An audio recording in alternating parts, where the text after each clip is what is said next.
గౌరవనీయులు అన్నయ్య దామచర్ల జనార్దన్ గారికి, వేదిక మీద ఉన్నటువంటి కొత్తపట్నం మండల నాయకులకు, రాష్ట్ర నాయకులకు, అలాగే ఇక్కడ ఉన్నటువంటి పల్లిపాలెం ప్రజలందరికీ కూడా నా నమస్కారాలు.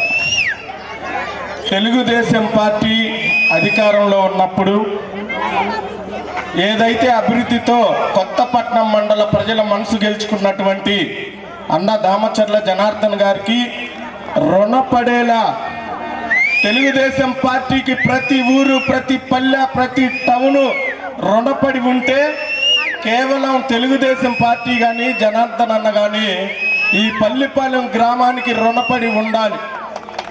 ఎందుకు అంటే క్రూరుడు కబ్జారాజు ప్రణీత్ రెడ్డి అనేటువంటి ఒక మూర్ఖుడు ఈ పల్లిపాలెం గడ్డ మీద అడుగు పెడితే తరిం కొట్టినటువంటి అగ్నికుల క్షత్రియ రాజులు ఉన్నటువంటి ఈ గడ్డని నిజంగా నేను చెప్తూ ఉన్నా.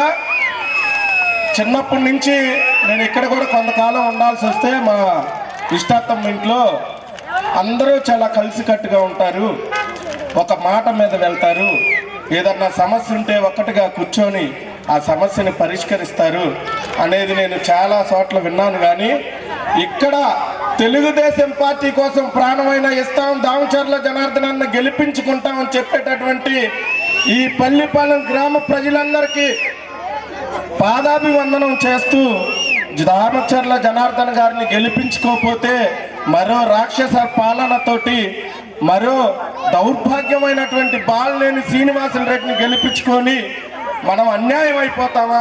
అభివృద్ధికి మారుపేరైనటువంటి అన్న జనార్దన్ అన్న గెలిపించుకొని సస్యశ్యామలం చేసుకొని ఈ ప్రాంతాన్ని అభివృద్ధి చేసుకుంటామో మీరే ఆలోచించుకొని అన్నని 50,000 ఓట్ల మెజార్టీతో ఒంగోలు నియోజకవర్గంలో గెలిపించుకోవాలని మనస్ఫూర్తిగా కోరుకుంటూ సెలవు తీసుకుంటూ థ్యాంక్ యూ వెరీ మచ్.